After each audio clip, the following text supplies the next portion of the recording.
easy-to-apply nails, pre-colored in 7 luscious hues. Just...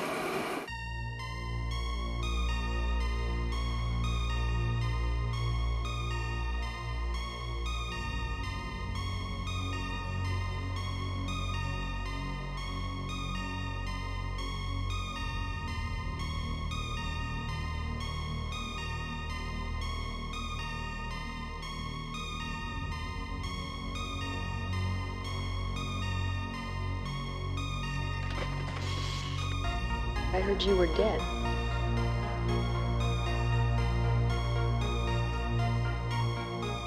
First goddamn week of winter. The world needs a wake-up call. Say goodbye to classical reality, because our logic collapses on the subatomic level into ghosts and shadows. The poor and the underclass are growing.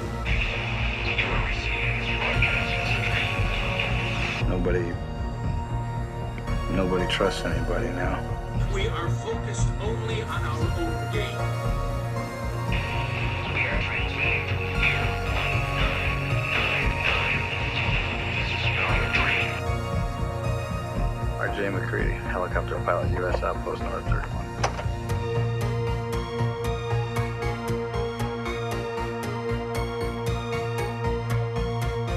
You don't understand, sir. We're running out of time.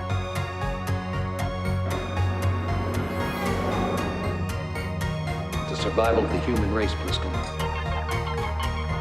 Call me Snake. There are no heroes anymore. Only men who follow orders.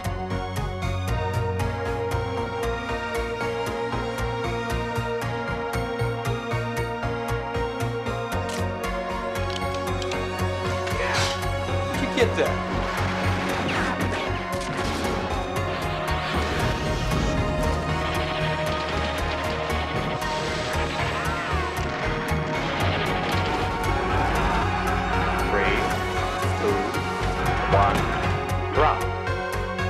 If this has been anything but a nightmare, it could come again.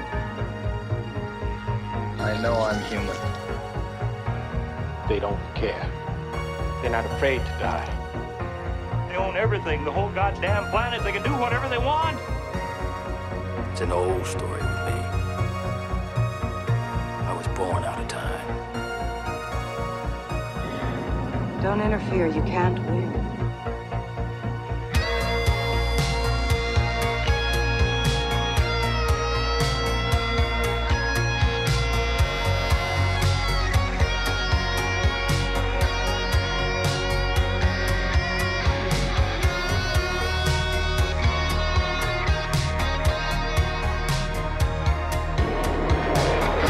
Fuck you too!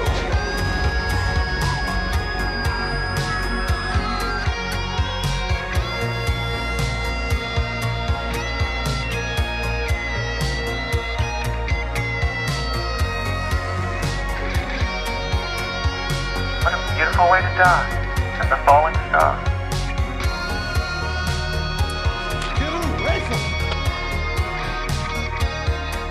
How will we make it? Maybe we should.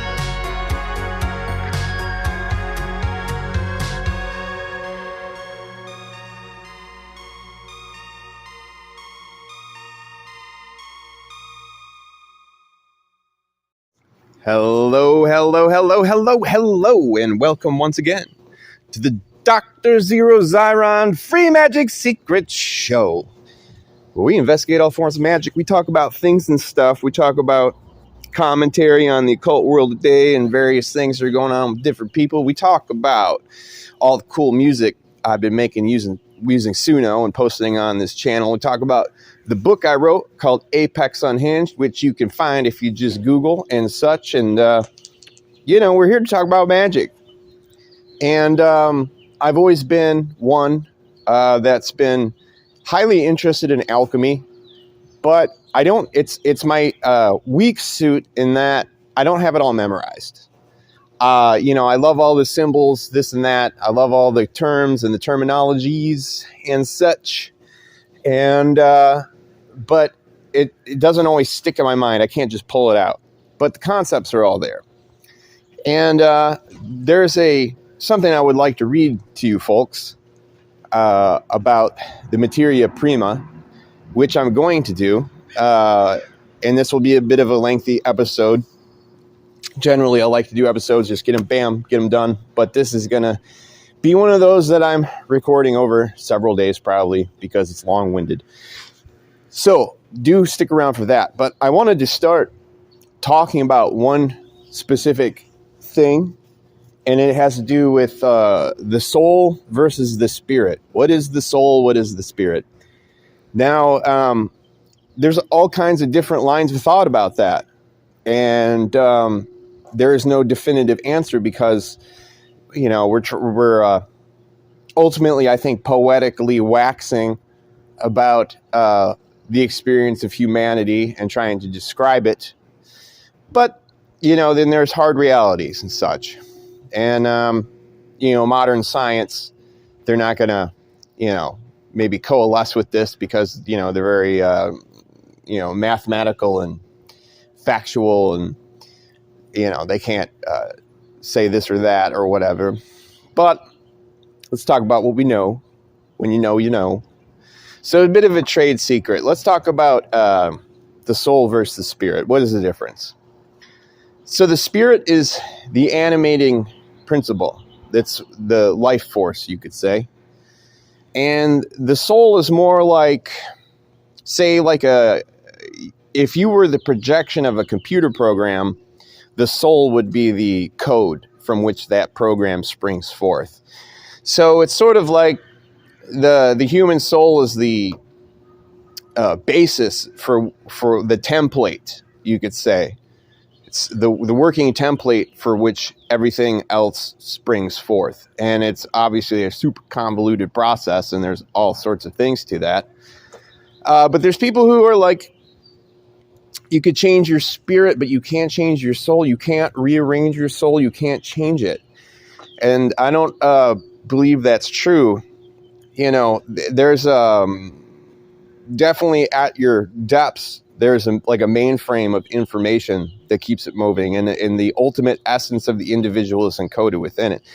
But the point of magic, I feel, it's basically you become like a hacker of that code. Because, the alchemists talk about transmuting the soul, transmuting the spirit, transmuting this, transmuting that. I do believe that is completely possible. So, put it in those terms, quite simply. So I wanted to have a talk about the prima materia. And that's talking about how, if I'm correct, if I'm saying it correctly, basically like breaking everything down to its base level, its ground level, you could say. And there's an operation that has to do, breaking down the spirit to the ground level of the spirit. And that ties into Malkut and all this stuff. So I'm going to stop it right here and then return. And la-da-da-dee-dee. Hello. So we are outside at a coffee shop. And it's kind of brisk and chilly. And I'm going to do my best to communicate. This may not be as long as I had anticipated. So just bear with me. So this is all talking about, governing one's soul. Because you can govern your soul. You can transmute the soul. It takes, the thing is that everything is built in you inherently. But let me give you a little trade secret. There's this thing, it's a simple thing. It's called a change of heart. The change of heart, the tiferet of an individual is altered, shines brightly, shines differently. Everything else is affected. So I wanted to talk about this alchemical secret. So we're talking about of Materia Prima, right? Materia Prima. Materia Prima. So according to the alchemists, the base metals cannot be transmuted into silver or gold without first being reduced to their materia prima.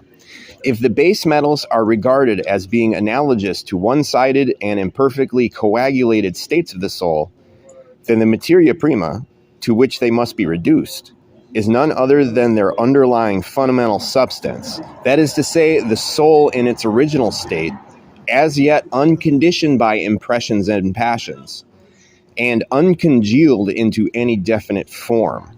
Only when the soul is freed from all its rigidities and inner contradictions does it become the plastic substance on which the spirit or intellect, coming from on high, can imprint a new form, a form which does not limit or bind, but on the contrary delivers, because it comes from the divine essence.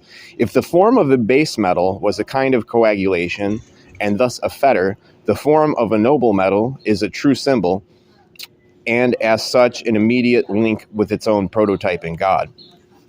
Now, I'm just going to interject that. Once again, when you follow the path where you are your own God, and you are the center, and you're one locked with the true will, this divine essence can also radiate from you. Now, it helps to be, as I said, cosmically aligned with the oneness, yet cosmically aligned with your oneness as well. So anyway, according to the alchemists, the soul in its original state of pure receptivity is fundamentally one with the materia prima of the whole world. In one way, this is but a restatement of the theoretical premise of all alchemy, namely that macrocosm and microcosm correspond to one another. At the same time, it is also an expression of the goal of the alchemical work. The unity of the soul with materia prima is truly lived and known only to the extent to which the work has progressed along the road to its completion. And here we touch on the real secret of alchemy, why everything that is said about it must of necessity remain no more than an indication and a symbol. Materia prima, the fundamental substance of the soul, the psyche, is in the first place the substance of the individual or ego-bound consciousness, then of all psychic forms, regardless of the individual beings, and finally of the whole world. All these interpretations are valid, for if the web of the world were not fundamentally of the same nature as that of the soul, every individual would be imprisoned in his own dream, which is absurd. Even if, in relation to the immutable spirit, the world is a dream, the dream is nevertheless consistent within itself. We are such stuff as dreams are made on, said Shakespeare in his Hermetic play The Tempest. The opposition of inward and outward, of the world of the soul and the physical world, is woven into this dream. Symbolically, materia prima lies below because it is completely passive, and it appears as dark because, as the absolutely unformed, it eludes every advance of the intelligence. This is the source of the misunderstanding which confuses the materia prima of the alchemists with the collective unconscious of modern psychology. Materia, however, unlike that ill-defined psychic domain, is not a source of irrational and more or less exclusively psychic impulses, but, as has been said, the passive basis of all perceptions. Moreover, the word collective, with regard to what the psychologists have in mind, is contradictory. Either it means, from the etymological point of view, a collection of things, in this instance inherited psychic dispositions, in which case it is difficult to understand how there can be any unity, since inheritance does not simply accumulate, but also ramifies. Or else it is used inaccurately to mean general, in the sense of what is common to all men. But this is then the nature of the soul and body. In this case, however, it remains to be shown how the psychologist who observes and assesses the so-called collective unconscious from above, in that he appears to make it the object of objective study, does not himself think and act as a result of this collective substratum. However one looks at it, his position remains that of the man who, sitting in a boat, wants to empty the sea. One must make a distinction between, on the one hand, a more or less darksome layer of consciousness lying beneath everyday consciousness, which layer in any case cannot be completely unconscious in that it somehow does enter consciousness, and, on the other hand, the true, purely passive, and thus in itself unformed, ground of the soul. The darksome layer referred to, which resembles a sort of dusk, with a downward tendency towards denseness rather than a completely dark night, is filled with the sediments of psychic impressions and behavioral modes. The true ground of the soul, on the other hand, is in itself neither dark nor light, nor is it a brooding volcano of irrational eruptions. On the contrary, when it is not completely veiled and so apparently dark, it is the faithful mirror of its complementary pole, the universal spirit, and thus of all truths, which, when the latent force of imagination approaches the pure condition of materia prima, occasionally express themselves in the form of symbols. This can occur in dreams, even if only seldom, for in general the picture world of dreams is the plaything of the most varied impulses, and as the soul, in the dream state, is at the mercy of every possible sort of influence, there can also be an impish or even satanic distortion of symbols. Not the least of the dangers of modern depth psychology is that it hopelessly confuses true symbols with their distortions. This happens, for example, when Far Eastern mandalas are placed on the same level as the concentric paintings of the mentally ill. A true symbol is never irrational. The supra-rational must never be confused with the irrational. In order to demonstrate that materia prima contains in potency all forms of consciousness, and thus all forms of the ephemeral world, the 9th century Arab alchemist Abu el-Qasim al-Iraqi writes, "Materia prima is to be found in a mountain which contains a measureless quantity of uncreated things. In this mountain is every kind of knowledge that can be found in this world. There is no knowledge, understanding, dream, thought, skill, interpretation, consideration, wisdom, philosophy, geometry, statecraft, power, courage, distinction, satisfaction, patience, discipline, beauty, inventiveness, travel, orthodoxy, leadership, exactitude, growth, command, authority, richness, dignity, counsel, or business, which is not contained therein. But also there is no hatred, malevolence, deceit, infidelity, illusion, tyranny, oppression, corruption, ignorance, stupidity, lowness, despotism, or excess, and no song, game, flute, or lyre, or marriage, no jest, no arm, no war, neither blood nor homicide, which is not contained therein. The mountain in which materia prima is to be found is the human body, for the reductio to universal substance proceeds methodically from corporeal consciousness, which must be dissolved from within, before man can attain to the soul beyond the level of forms, and not merely indirectly through its sensory experiences. This explains Bacillus Valentius' interpretation of the alchemical keyword vitriol, vitriol, visita interiora terrae, rectificando invenies occultum lapidum. Visit the interior of the earth. Through purification thou wilt find the hidden stone. The interior of the earth is also the interior of the body, that is, the inward, undifferentiated center of consciousness. The hidden stone is here none other than the materia prima.